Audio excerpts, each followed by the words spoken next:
Hello, everyone, and welcome to today's CEO Blueprint. I am so excited and so grateful to have Brittney McAllister here today. Hi, Brittney. Hello, thanks for having me. Of course. I'm so grateful to have you here. I loved getting to know more about you, and I have seen you sharing so many resources to help high producing agents' life easier. And that is one of the reasons I know we connected. And as we started talking, as we were preparing for this call, we just recognized we have so many perspectives in common. I love that you are here, and I know that everyone who's here today and everyone who listens in the future will be super grateful for the things that you share. Yes, thank you. I'm excited. I loved, I don't know. I'm also excited for this we obviously have things we're going to talk about, but then just for the people either in the chat right now or just later on that have questions are welcome to reach out. And yeah, it's fun to hear how other people do things. So I'm excited to be with you guys. Awesome. So let's go ahead and start with before real estate. Who were you? What were you doing? And what did you think your life was going to look like? Great question. I don't know. I don't know if there's a Brittney pre-real estate. So my mom got her real estate license when I was 11. And poor Liv has heard the story 7 million times. She could probably recite this to you. And Liv is your director of operations. Yes, my Yes. director of ops. So my mom got her real estate license, yes, when I was 11. I remember studying, like helping her study for her test and just giving her flashcards. So pretty much from that point on, I was like, I'm going to be a real estate agent when I grow up. And so I sent Liv not that long ago. We were at my mom's like cleaning stuff out or something. And I found a binder I had written a paper, I guess, about my strengths and weaknesses and how I would be a great realtor because blah, blah, blah. I'm like, okay, this was really out of hand. So that was what I wanted. That's what I wanted to do from the very beginning. I kind of look at my career now as like realtor pre-kids and then realtor post-kids because I don't know if you've got moms or dads or anyone that has kids or doesn't have kids, I do feel like there is a We have massive tons of moms and dads that are part of Okay. the Legacy Collaborative. So, yes. There is like a massive difference between running a real estate business with no children and running a business with children. And I didn't know that, I would say. So a lot of what we're going to talk about and a lot of things that, I've just learned in the last 3 years for sure, parenthood just changes you. So yeah, I'm excited about that. And then I don't remember what the second part of the question was, but What did you think your life was going to look like? But unlike many children of real estate agents who are like, I'm definitely not doing that for some of the reasons that we're going to talk about, you wanted to do it right away when you saw your family doing it. yeah, it's funny because I always say that I don't like a group project, which real estate kind of is a group project. Even if you try to make it not one, you have to deal with everyone else. So yes, I liked the idea initially, I would say that like I didn't quote unquote have a boss. Like I could work as hard as I possibly could and nobody was going to stop me or tell me what I could or couldn't achieve. So that was my initial draw, I think, to real estate. And then so now I think my life looks, I don't know, a lot like what I thought it would, but I also am really bad at vision. I'm not a good visionary. I have lots of ideas, but I'm also like you. I like the spreadsheets. I like the nitty-gritty. I'm boots on the ground. So I don't know. Vision's hard. I get really like stuck when I'm trying to think of something that I'm supposed to do 5 years from now. I'm like, I don't even know what's for dinner. I can't actually, I do know what's for dinner because it's already in the crock pot. But beyond that, I'm not very good at yeah. Awesome. So share this with me real quick. What was your start in real estate like? Because I know we just talked about that you were working with her and then moved into your own. So let's talk about that journey real quick. Yes. So when I first got licensed, I was on my mom's team and I would say, so my mom still sells and she just does it very old school. She never really was taught how to run a business like a business, is how I would say. So at the time, she had a little team, there was a few of us, and then we ended up switching the brokerage we were at to Keller Williams in like 2017. So I was only like a year and a half in when we switched. And I think that was probably the best thing because I was then inundated with people who were running their businesses like a business. And I had not seen that before. I didn't really know that was possible. The brokerage we were at, it was kind of a here's how we do things type of world. Ironically, my mom ends up leaving Keller Williams like right away. Didn't like it, didn't want that. I stayed, got really obsessed with everything business and just how do people do this and who's doing it more than I am and yada yada. So I was an individual agent, had an admin. What year was that? So 2017, Okay. yes, I started kind of on that path of MREA. How do I build this exactly how it says? And did all the things. Maybe 22? Yeah, 2022. So it was me. I had one admin and one buyer's agent and like a showing partner. I was the number one agent in Omaha. So in 5 years, Yes. So 5 years exactly later, 5 years. yes, was Perfect. doing Okay. all the things. I had written on my like first ever bold card that I was going to be the number one agent in Omaha in 5 years. And then it happened. And then, so had all those things going on, was like NARS 30 under 30, all the things that was like, I talk about pre-mom. I could have died like totally happy. I'm like, this is all I wanted. I wanted NARS 30 under 30. I wanted I wanted the titles. It was all probably very ego driven, if I'm being really honest. Wanted all the awards. That's what was driving me. Of course, I just loved the idea of like new clients and new pendings. And so anyway, that's 2022. End of 2022, like I started, like I was going and like speaking at things and I was on all these, stages and down in Florida talking and to the Southwest region. And then I was at family reunion, I got to speak and all these big things. Great. Okay. So then And for how many closings were you selling then when you were number one in Omaha? So that year I was representing, I had also represented a builder and like all in that year, what does that volume say? It was like just over 200 units. It was probably like just under, or like about 70 million that year. Okay. Granted, that was like, there was a lot of other moving pieces going on at that time, I would say. And so anyway, yes, I think I was definitely being rewarded for like the outcome, like what people saw like on the outside. So then April of 2023, I spoke at James Shaw's Elevate event in Florida. And like 3 weeks later, my like whole world came to a halt and my daughter was born. And I guess I should, well, yes, that was in 2023. My daughter was born. She was 3 months premature. She only weighed 1 pound, 3 ounces. And like everything just kind of stopped. We didn't know. They said 40 to 50% chance of survival. So as you can imagine, I feel like everything just kind of stops. It was like, oh my gosh, Sure, that nothing was really matters. scary. Yeah. Yeah. So a couple months later, we knew we had a long like NICU haul. Like we didn't know what our lives were going to look like, but I think I told you, I always say I fired everyone. I essentially was like, listen, I need to sit at the hospital. I don't have time to go run this team. So let everyone go except for my director of ops and And just, how many agents did you have then when you so I made that? had two buyer's agents. So in Okay. 2020, from 2020 to 2023, I was only doing listings, no buyers. And then in 2023, yeah, so Morgan was born. Everything came to a halt. We sort of switched up how we were doing what we were doing. I still was selling houses. It just was looking a little bit different because I didn't want to leave the hospital. And then from 2020, so we brought Morgan home in January 2024. Before we brought her home from the NICU, I found out I was pregnant with baby number two. And so I brought two babies home in the year 2024. So Morgan came home in January. Colin was born in August. Aw. Yes. And so in 2024, my goal was 75 houses. And so I sold 75 houses in 2024 before August. So then last year we were like, oh my gosh, that was really sweet. If we could do that in that many months, can we add more? And not that we actually left the goal at 75. We didn't increase it initially because I had Until you were surpassing it. yeah, until we were like, oh my gosh, if we can do that quickly, it kind of raises your own ceiling essentially. So anyway, yes. So I'm sure we'll get into like what the structure looks like now, but that is where we are now is myself as the agent. Like I call myself more of like an individual, like leveraged agent is how I would describe it, is because when I'm looking at like a team, I'm like, well, we are a team. I call us a team, but like there's only one person writing contracts, having communication, those sort of things. So I'm like, I don't compare myself to like a team of four people who are all selling. Right. That makes total sense. So Yeah. let me ask you a couple of questions. Okay. And I love that you just said, I just followed the MREA.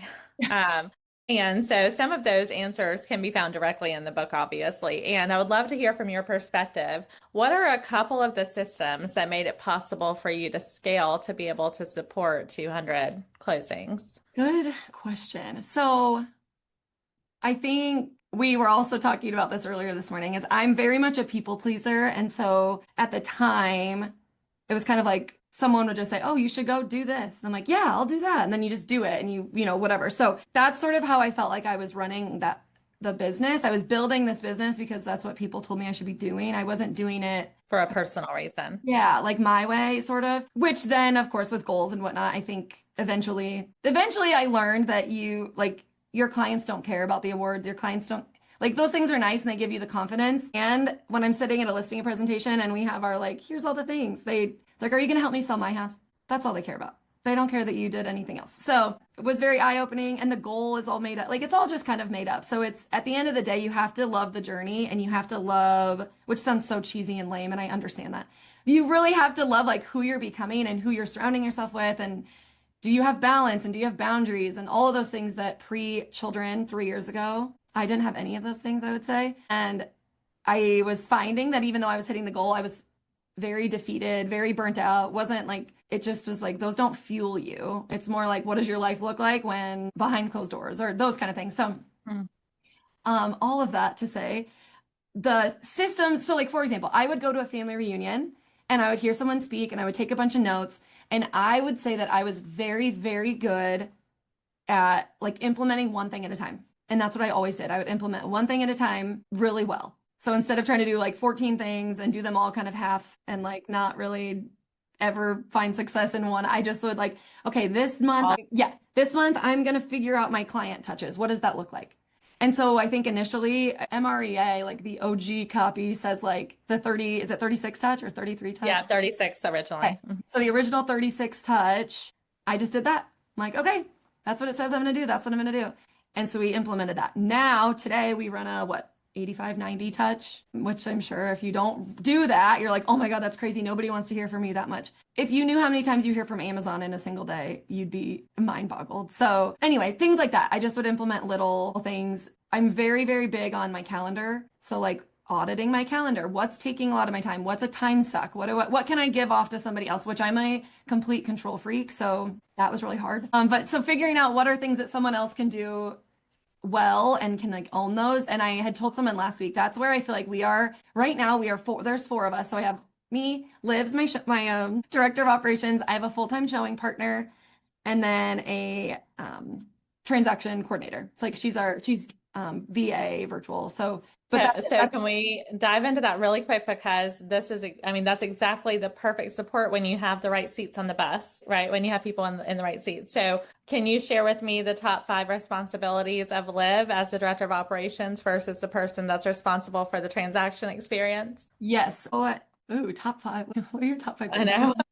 Liv's like director of operations, I would say so the things I've handed off to Liv that I don't touch and don't know anything about at this point, is all the touches. So she is running all of those. So she plans, we do quarterly client events, find sponsors for those, gets those planned, coordinates all of that. I just show up. She runs all of our, so like our monthly newsletters, she sends co-op cards to the other agents. She gets all of our closing gifts ready. She sends cards for home anniversaries. She also just started doing residential photography. So now she actually does, I guess, then all of our listing manager stuff. So like director of operations is like the fancy title for everything that's not showing the houses, writing the contracts, or doing the transaction coordination. Everything else is Liv's.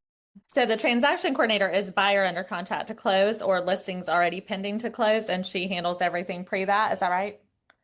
Okay. Yep. So Liv goes with me on the listing presentation all the way up till we list it.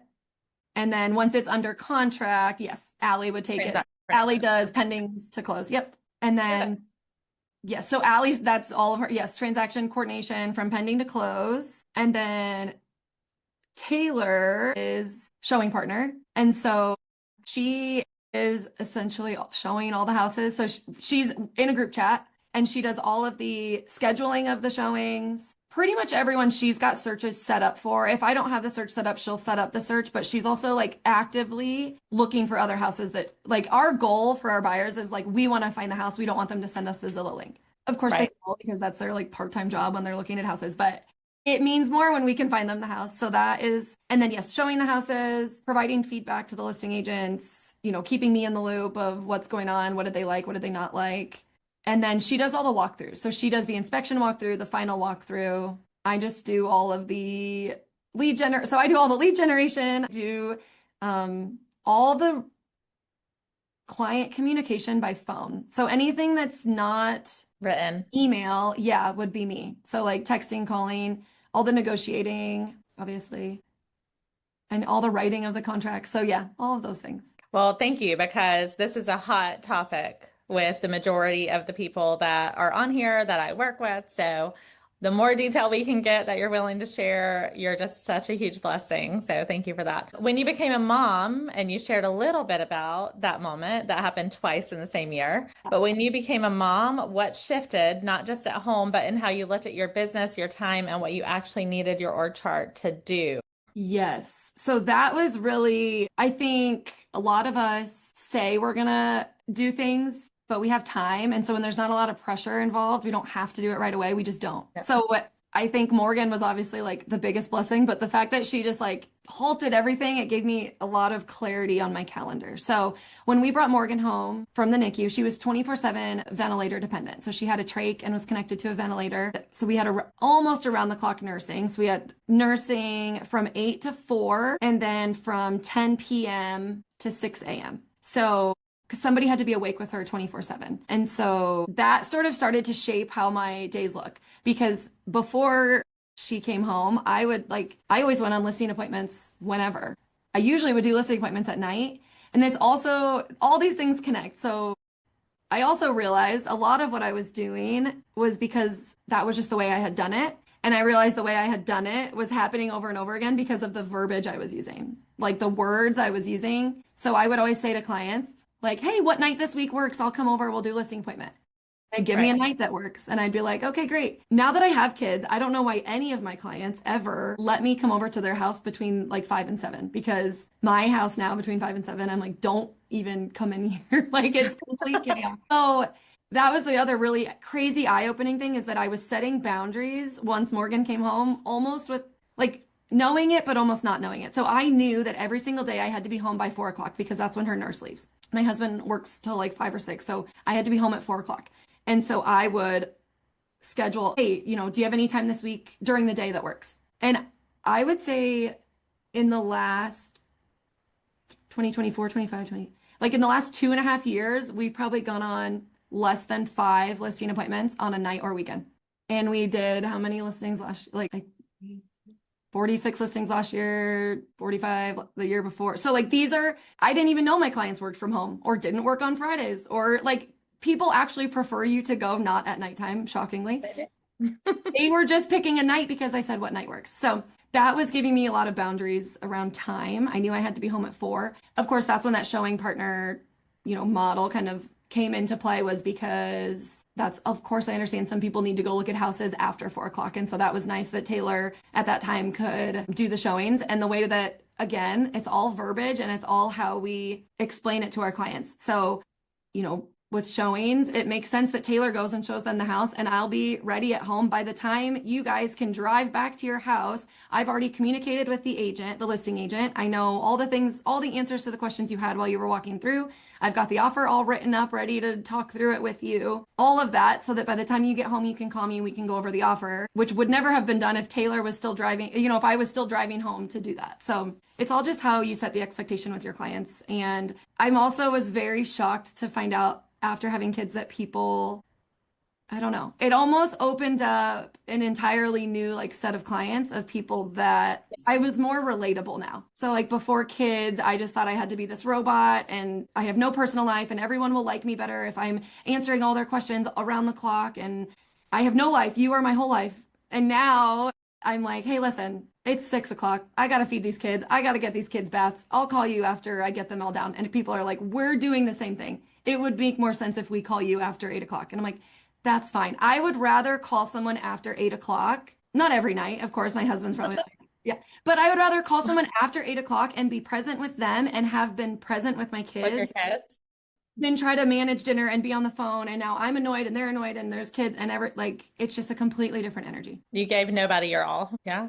That's so good. I love hearing that you shifted that, and that the importance of your sweet baby needing you at 4 caused you to actually redesign your business in a way that it gave you your life by design. It's perfect. Yes. Okay. What wasn't working anymore when you started going back to work after you had both of the babies home? What wasn't working anymore in your business that had worked before, and how long did you take to admit that? And it Okay. might be in alignment with some of the things you've already said, but just in case Yeah. that brings up anything else. It does because a really big one, it actually, that's like the perfect segue to the client, like the right fit filter. So we came up with this, we call it the right fit filter, and I'm gonna send it to you guys or post it or, figure out how to get it to you. But Get it to everyone on here. yes, it is a checklist of red flag, yellow flag, green flag. And you can use this for clients, you can use this for future partners. No, I'm kidding. You can use this for anyone, figure out for friends. It's just, again, I think before when I didn't like having kids, it just made me realize your time is so limited. And so, my work day was whenever anyone needed me. Well, then after Morgan was born, it was, 8 to 4, or just all of those things. So you just only have so much time in the day. And so getting really specific with what you're doing during that time and who you're allowing to take that time. I'm not going to have coffee with lenders. I'm not going to have lunches with, like, I'm not, for the most part, I pretty much cut out.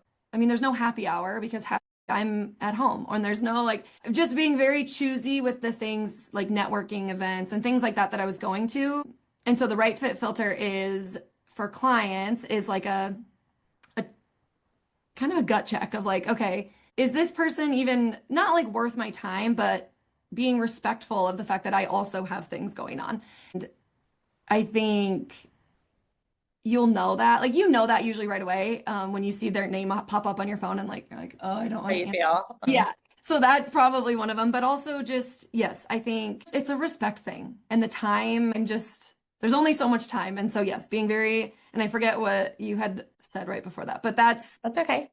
sort of What that. are so you noticed that working with specific people that treated you a certain way was not working anymore. And so you created this tool so that it was a lens and a decision maker. What are a couple of the things that are included on the tool, even though we're going to get that out to everyone? Yes. I just want to make sure that people kind of hear what that looks like for them to create it for themselves. Yes. Okay. I'm going to pull it up. And then so that was yes. Last year I was representing a builder and it just got to the point where it was not in alignment anymore.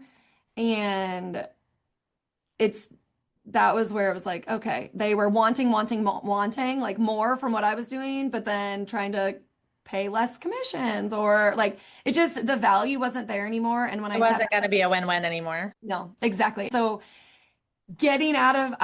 that's like, when I told Liv we're quitting, Liv was like panic. Like she's like, you didn't even want to quit.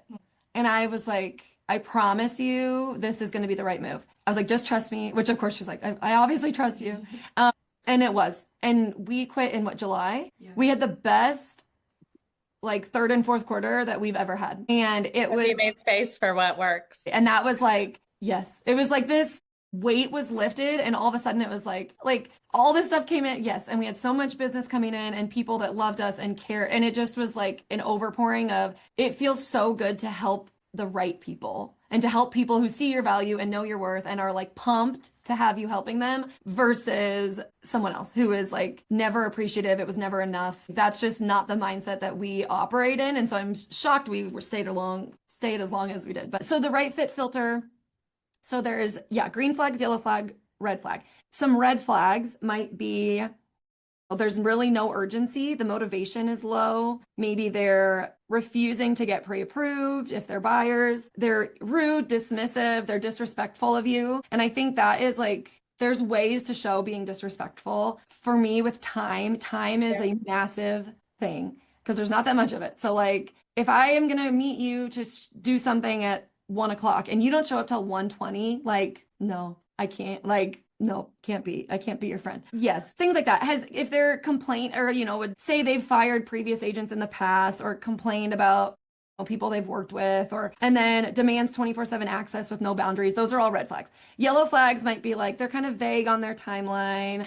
They're really slow to respond. Maybe only one of them is involved. They're not really like, you're not on the same page with both spouses or partners, just dismissive of you or dismissive of the way you do things. So like, you know, for us, we've got a system and this is how it works. And this, if that's, it's okay. Like there's so much business to go around. If you don't like the way the system works, like it's all good. You can go somewhere else. Like, are there specific things in your systems that people didn't really care for that stand out to you when you say that? So this, like, I'm trying to think. So it is interesting, I will say. When I was running that like buyer agent model, I actually think people like this model that we have now way better than what we had before. And you mean the customer? The customer, yes. The client, yes. Because my business is all repeat referral, like sphere. And so I didn't realize it at the time because we were going so fast and I just really probably wasn't paying attention. But I also think people they love like, I want to work with you. And then I would hand them off. And then they'd be like, okay, well, I don't want to hurt Brittany's feelings. I'm not really working with Brittany, but okay. And then, you know, we move right along. Everything's fine. It wasn't until I was not doing that model anymore that I had a whole bunch of feedback. Like, you know, we came to you or I send them to you because I thought it was going to be you. And like, it wasn't you. And I think that was one of the things that maybe I was out of alignment perhaps with like MREA. I think a lot of what's taught is that people like the system. They don't necessarily care that it's you doing it. And I would say, at least for me in my business, that was not true. They like the system, but they also like you. Like they like that relationship. That's why so yes, that was one thing that now this business model is working for us a lot better. We're getting more referrals. We're getting more reviews. That was one thing that was odd. We weren't getting bad reviews. They just were leaving no reviews. And that was like well, I'd rather you not leave a bad one, but like we were say something. Getting reviews. Yeah. I'm like, hello. And then, yes. So anyway, and then, yeah, green flags, you know, clear motivation. They're willing to sign agency. They're respectful of your time. There's like decision makers are present, all those things. So then at the bottom, it just says, you know, if you've got mostly green, cool, move forward with confidence, enjoy the process, great. If you've got kind of a mix of green and yellow, proceed with caution, like, yes. And then any red flags, really pause and ask yourself, is this commission worth the cost of your time, energy, and sanity? And I think as people working on commission, there's a lot of us, it's like, it's fine. You know what? I'm already in too deep. By the time you like take the overpriced listing and get the photo, you know, I'm in too deep at this point. I just need to sell this thing so I can make my money back. Like we make excuses for ourselves all the time. And so this is giving you a reason to pause and be like, okay, maybe, and that's where I get, again, conversations, expectations, like, I will take your overpriced listing. I'm not going to lose the listing, but I put in the listing agreement if we have either X number of showings or we go X number of days with no offers or, you know, blah, blah, blah. I put it in there. So it is no surprise when we are dropping the price. It's like, yep, we'll drop the price. It's not like it's not a new conversation. So yes. Yeah. Yeah. Okay. Awesome. Good stuff. Thank you for sharing all of that. I trust that everyone that's listening now and later will create what their red, yellow, green flags are so that they're clear and can continue to make great choices of getting in business with people that are in alignment. All right. Really quick, I want to pause. Any questions or ahas from Brittany for this part of the conversation? Because we're going to dive into the specific showing assistant model and all the details around it, because I know that's something that people have been very excited about. But I want to make sure for anything she shared so far that you get to ask questions or share your top ahas, and then we'll move on to the next part. I think that Do you there mind was a sharing lot of the list of your green flags and red flags? Yes, I will send that for sure. And then yes, the other thing I'll send too, which is like into that next part, is the showing partner resource. Yeah. Awesome. Okay, let's dive into that conversation. So one of the key pieces, I think I'm already going to know the answer to this question, but I want to ask you the question that's in the chat. So Diamond asked, is there a commission amount that you overlook red flags? No, I don't know. I think no, you should say no. No, because it also goes the other way. Like I always say, my clients are going to get the best, or they're going to get the same level of experience, whether they're buying $1 million listing or $150,000 listing. It's the same process. It's the same Brittany. It's the same. We don't invite one client versus not a client. Everyone gets a pie at Thanksgiving. So like, and I think that's why we get the repeat referral business, is because it's not different. No one is worth more or less to me because of their listing, and you don't get to treat me better or worse because of the commission I'm going to make. I love that. I did know that was going to be your answer. Thank you for asking it, Diamond. Well, I'm glad that you're here tonight. What I will say about that too is I've seen tons of people try to make exceptions on their values and being out of alignment when it does come to larger prices. And those can really get you in the biggest headaches, the biggest possible legal issues. Like so many things can happen because of that. If you just give a tiny bit in the beginning, what happens along the path can be disastrous and take energy and take time and not allow space for the people that are right for you to find you. Yes. And I think along those lines is if your goal is to run a referral-based business, like, okay, so now you just either, let someone disrespect your values or reduce your commission or XYZ, something that was out of alignment with you.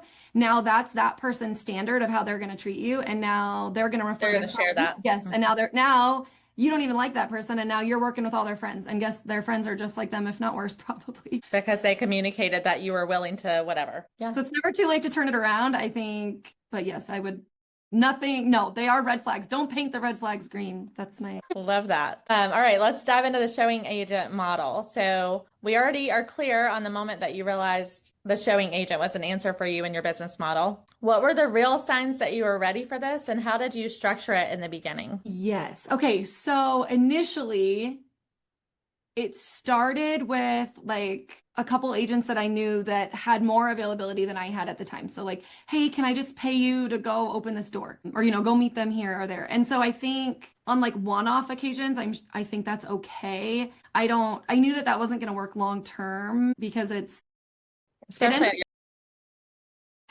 it ends up being kind of expensive up front. And then of course, just with everything, and that was not going to be the best experience for my clients. So like if they just had some random person coming every time to open the door, yes, it got to them to their end goal of like, I get to see the house.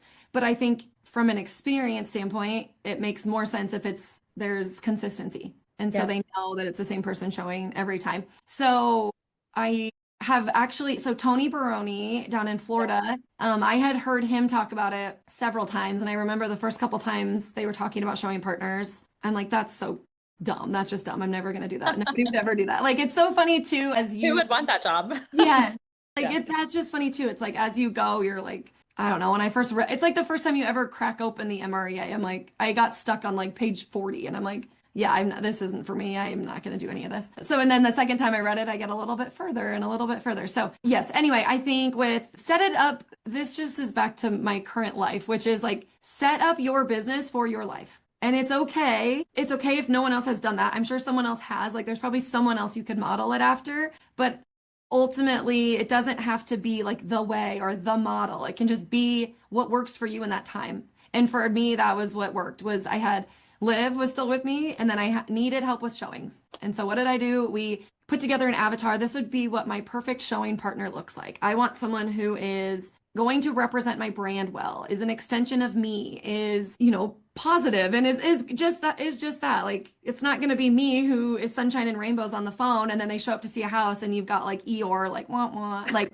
the brand needs to be the same. And so yes, put together our avatar, and then we kind of put it out to the world. I had reached out to a few agents that I felt like I had worked with that might be a good fit. I knew I was looking for somebody who had agent experience personally. I kind of wanted someone that like had been in the business, knows that it's really hard, to be honest. That's what I wanted. I wanted someone who knew it was really hard and wasn't making it on their own. Because what I didn't want was somebody who was like bright-eyed, bushy-tailed, thinks that's going to be so easy, like just got their license, and then wants to like come on and use it as a stepping stone. And so there's a lot of people who use the showing partner model. I call it showing partner. I just don't like the word assistant in general. So the showing partner model was, for me, and this is how I put it out there, again, back to language, this is not a stepping stone. This is not a right of entry. This is not a like, come see if you're going to be a good showing partner and then you get to be a buyer's agent. No. This is like this role is like just as important as any other role on this team. And that's how I talk about it. That's how I still talk about it. That's how I tell my clients about it. Like, we're basically 4 agents doing the job of 1 person, because if you're an individual agent and you don't have any leverage, you're doing what all 4 of us are doing. So that's how we're able to all do it really well, is we're just hyper focused on the thing that we're good at. But that was how I put that out there. So the very first agent showing partner I had, she was with us from like, 6 months-ish? Probably like 6 months. She was Following the career visioning model, or did you just hire somebody you liked in the beginning? so did we like her? Poor Chloe. It was, I would say I did not follow career. I have taken career visioning multiple times. I love career visioning. And shocker to find out that when I didn't follow career visioning, it didn't work, right? Yeah, wow. But it was probably like a place of desperate, like we were just You were coming. too busy and needed help. I need help. I'm in the Yeah. hospital. I need help.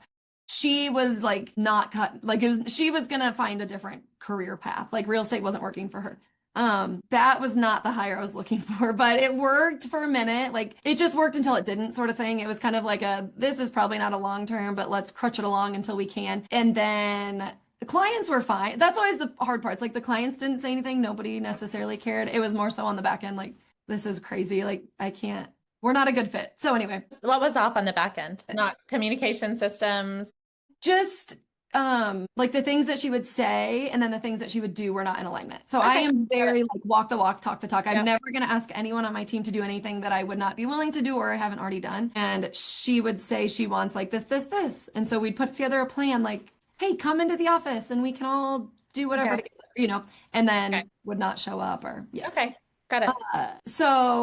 And it all aligned well because then I was going on maternity leave. So Colin, we let her go in August. It was all good. She was like completely fine with it, which also was like totally good. And then Colin was born. And so we sort of started that showing partner search while I was on like maternity leave. And then, yes, so Taylor came about and it made it a win-win. So I had kind of pitched to her, here's what I'm thinking, like structure wise, as far as compensation goes. And she, had a few questions, was like, hey, it would work better for me if we do it this way. And so I was like, that's fine. We can do it that way. And so wanted it to be a win-win. And I think that's always, with any position that you hire to your team, like, I don't like turnover. I don't like change. I've learned as I'm getting older. So like, I don't want the turnover. I want to like treat people well and let them build things inside of my world. And yeah. Yeah. Okay, so let's talk about that. So what is the ideal, now that you've failed your way forward, which most people do in hiring any role in their business in this industry, and most. Let's talk about what the compensation model and the job description looks like and what your role is in their world. Yes. Taylor, okay, so for me, and I think you have to look at your market and you have to look at your commissions and what does that all look like and make sense for you. I'll just tell you what I found that made sense for me. So my average price point right now is like just under 400,000. And so is that also average in your market? Average in our market is probably closer to 3. Okay. 330. Do a lot of new construction still. So that's, I think some of that has brought it up a little bit. And then, yes. Okay. So I wanted to compensate somebody. So it's a weird ebb and flow. And I think that you have to stay in communication with your showing partner with what are his or her goal. What are their goals? What do they want to get out of this? Like just the win-win thing. Like, so for her, it made sense. She wanted to make, like, her goal this year is 80,000. I think last year it was quite a bit less. She just was like, I just want to make enough money to like offset what I'm currly doing. And so last year in 2025, how much did she make and how many units did you close? So last year, I will tell you, let me pull it up really quick. Okay. Where's my... What I need to know is if it's a percentage of it or a fixed, like, is it like a contractor or is it for the amount she's going to break it out of the exact amounts because she shared a little bit about that with me before. So she will tell you exactly that, Pamela. So yes. Okay. So Taylor is on a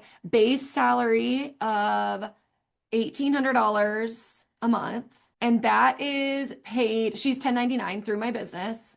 So I run my business as an LLC, file as an S Corp. So she is paid 1099 through our payroll. And then all the commission side is paid directly through my office. So my brokerage pays Taylor. So it doesn't have to pass through my business, which I don't want anyway, because it comes out of the commission of the closing. Yep. Yeah. Because she's licensed. She's a licensed agent, so that we can do it that way. So last year, commission wise, Taylor got 51,000, let's call it. It was 50,998. So call it 51,000 commissions, and then was given, it's like 21,600 for that. So 72,600. And I will tell you, and she would probably attest, this weekend was crazy. We got 4 buyers under contract this weekend, but Amazing. in a normal week, Taylor is not working more than 20 hours. She's just not. And so that was She loved that flexibility.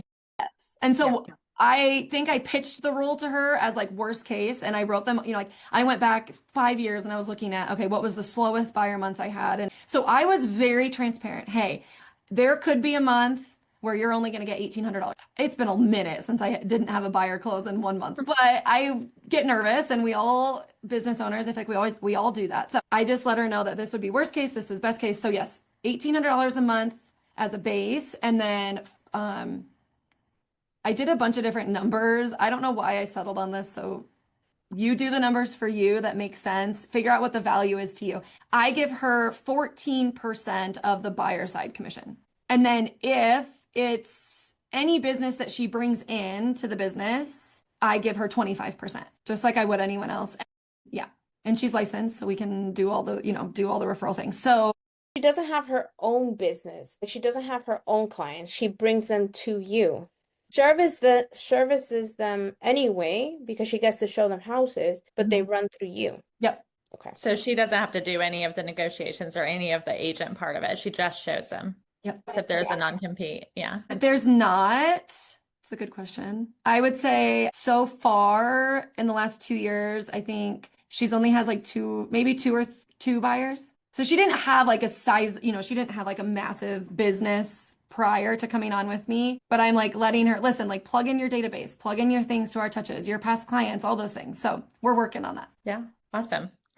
Okay. And then she definitely will be on track. If your business is going to grow this year, she'll be on track to exceed the 80 based on what you did last year. Yes. And that is something I go back and forth a lot. And so, because of course I don't know, you just have to keep auditing it over and over. And I check in with her like, hey, are you good? Are you happy?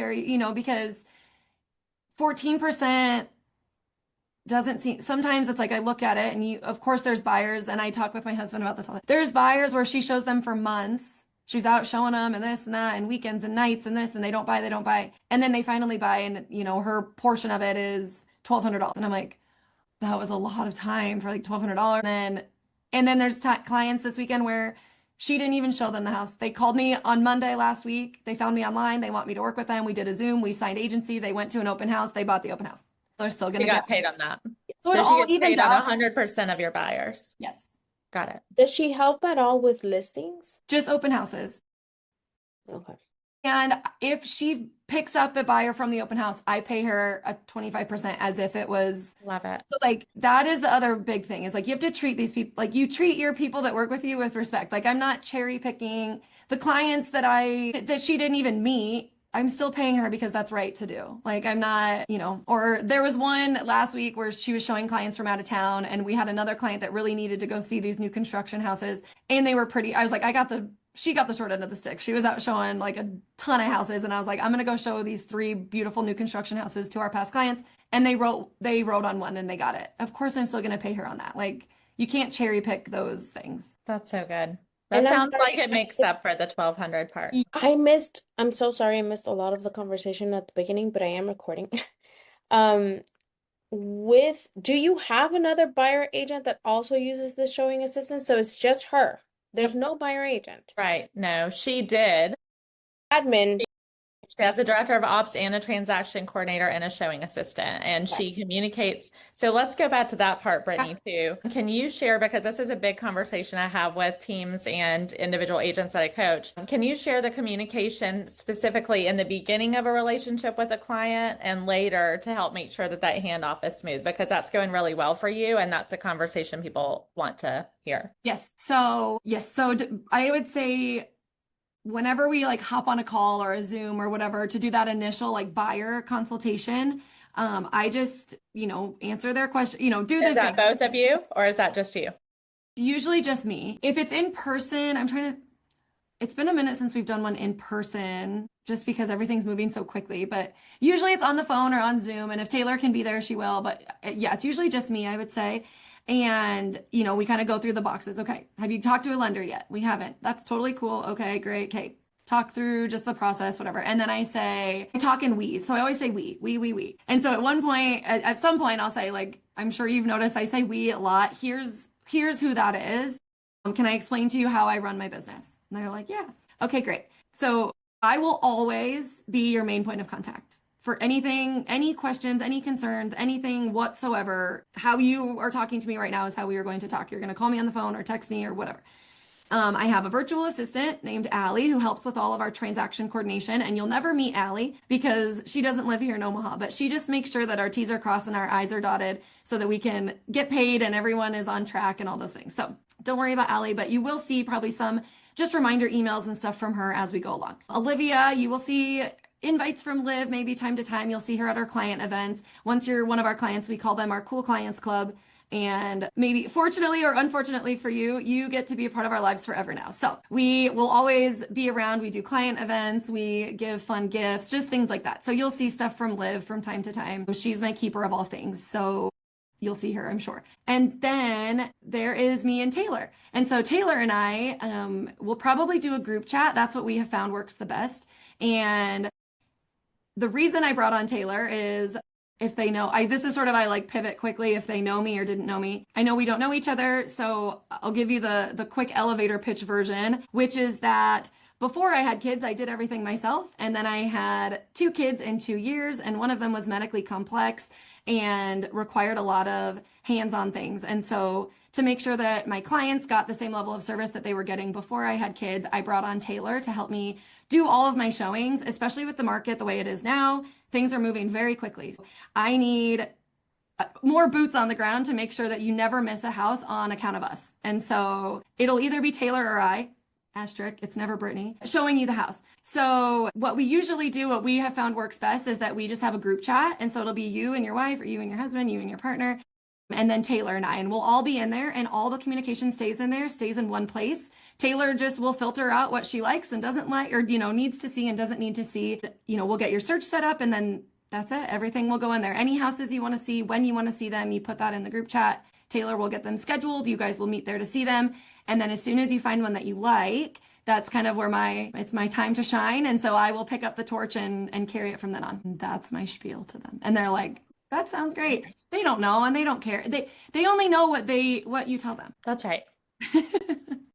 Right. They just want to find a house or sell their So house. play the game of you're working with someone that worked with you when you were doing all of it and does know you and wants you all the time, but does care about, most of them care when you share your journey. So just say that conversation real quick of someone that was used to getting you for 100% of everything. And now the experience is going to be, they also get Taylor. So usually, at some point in the conversation, I'm very active on my Instagram stories. And so I always have my kids on there. And so someone I'm sure will say something like, I just love looking at your stories. I love seeing your kids on there. So then I'm like, yes, blah, blah, blah. It's crazy how far we've come since you guys first bought.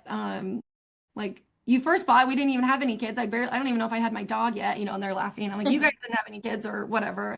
And then I'll say, speaking of kids, obviously you guys know my life has changed quite a bit since the last time you guys bought. And they're like, yeah. One of the pieces of leverage that I put into place just to make sure that I stay sane and married and that everything goes well is that I have someone that helps me with the showings. And honestly, it's really nice because you kind of get a 2-for-1 where Taylor's going to be there to open the door and to show you all the things. Taylor is also licensed. So you guys she'll be the one to meet you there, but this is what she does all day, every day. Like she shows all of our clients. So honestly, at this point, I'd probably rather have Taylor there than me there because I don't even look at houses anymore. So Taylor's going to be the one to point out things that she sees that are weird. She's going to send you the seller's disclosure ahead of time, all of those kind of things. So that's going to be who's going to meet you there. And then it'll be me who still does all the negotiating and all that stuff after. And they're like, oh yeah. Yeah. Awesome. Thank you so much. All right.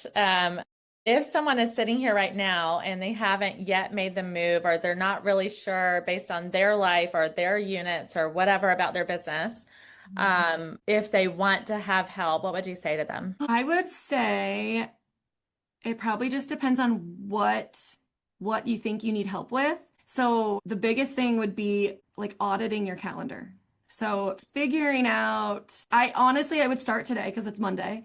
And from today, Monday until next Monday, I would like truly be really real with yourself and just maybe at the end of every day or as you're going through the day, like grab a notebook or something and just write down like where are you feeling really overwhelmed? Where was something that you are overwhelmed but also guilty? Like for me, I feel the most guilty when like I get my kids to bed and I'm like sitting there and I'm like, did I even look at like I know that Morgan was like, Mom, Mom, Mom. And I'm like, okay, hold on, hold on. Yep, I'm almost done. Okay, hold on. Like those moments like break my heart because they won't notice them like maybe today when it happens. But then if you do that every single day, they're gonna notice. And like, so I was talking with a friend of mine, but yes, those are the big things of like overwhelmed where you feel like you're gonna snap at somebody or guilty because you weren't where your feet were in that moment. And I feel like a lot of us as real estate agents are constantly, I always say, I hate when people are trying to win the busy Olympics. And a lot of times people are always trying to win the busy Olympics. Like, so yeah, you don't get any award for being busy. So if you can be most present everywhere you're at,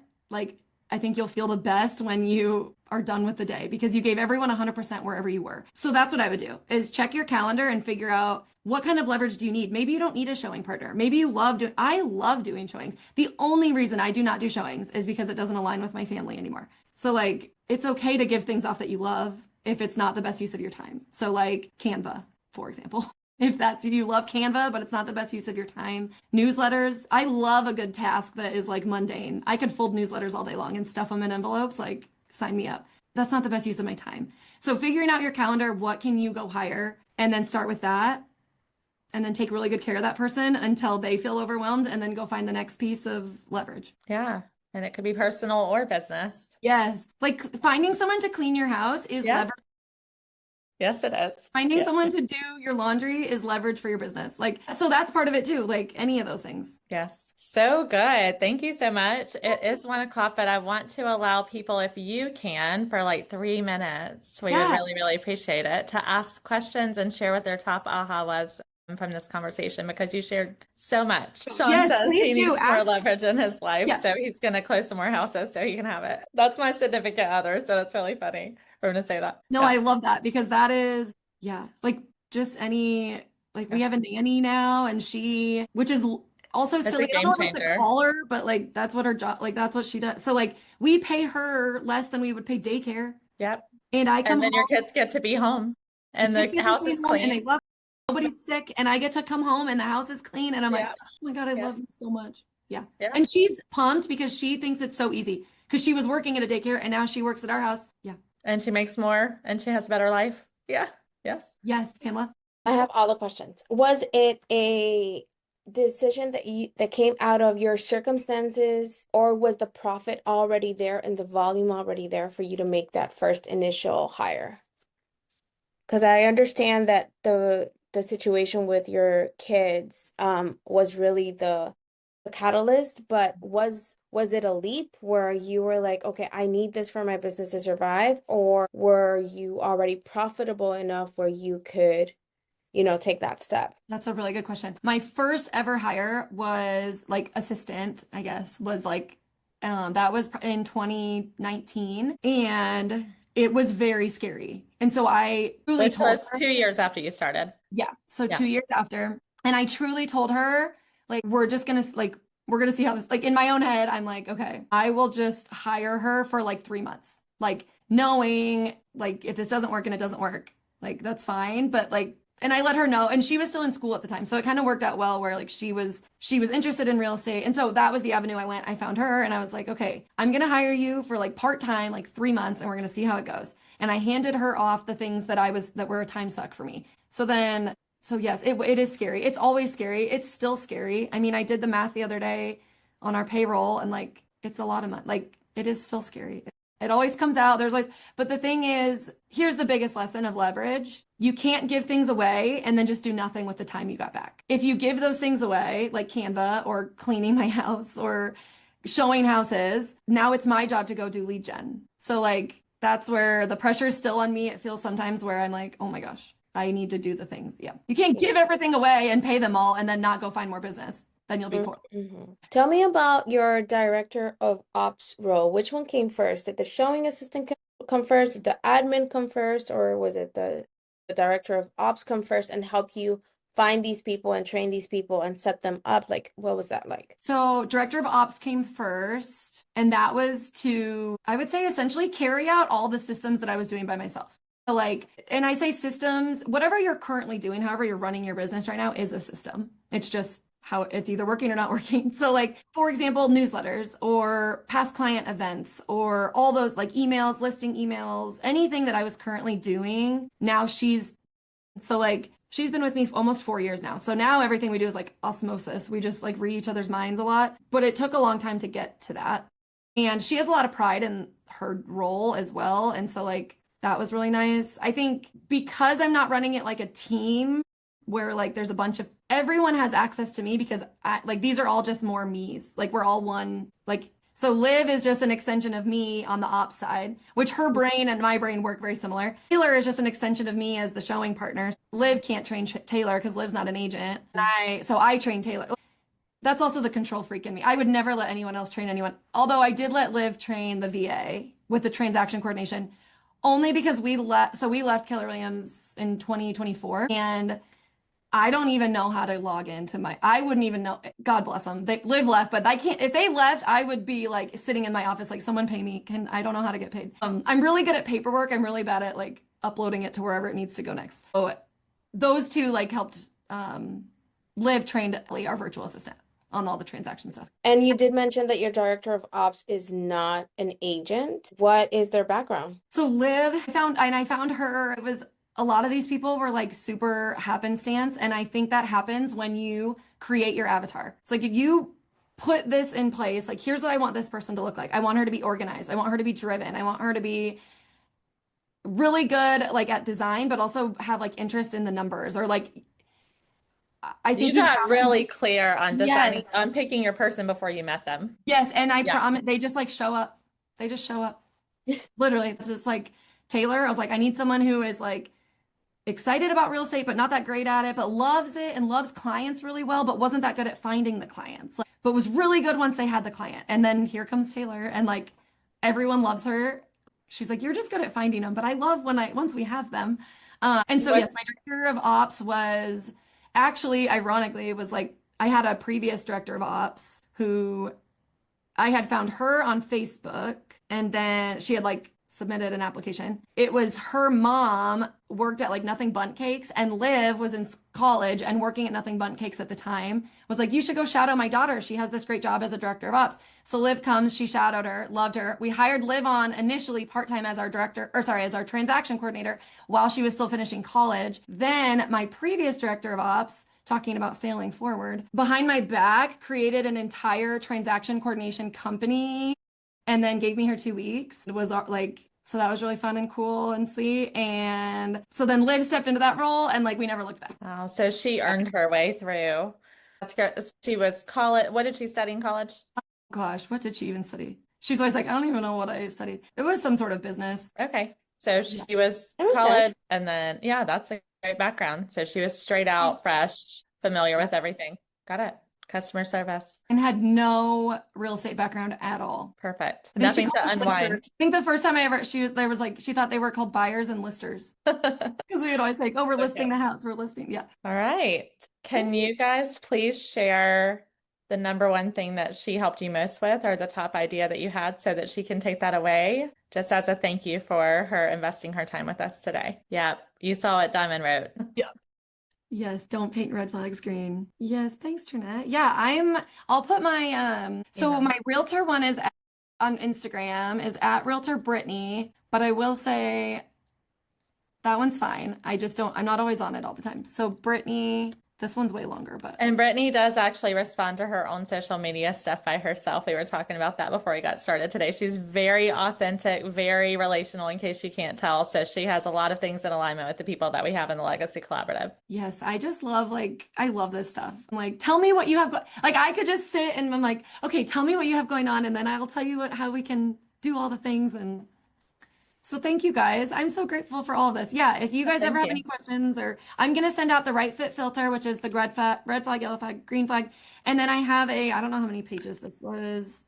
The showing partner guide. Yes, the showing partner guide. I think it was 5 pages. Oh, good. So yes, it has like what your showing partner can do and different questions to ask yourself and different structures and all those things. So I'll send that out too. Thank you so much. Thank you everyone for being here. Thank you so much, Brittney. This won't be the last time we're hearing from you. She's officially in the Legacy Collaborative Facebook group too.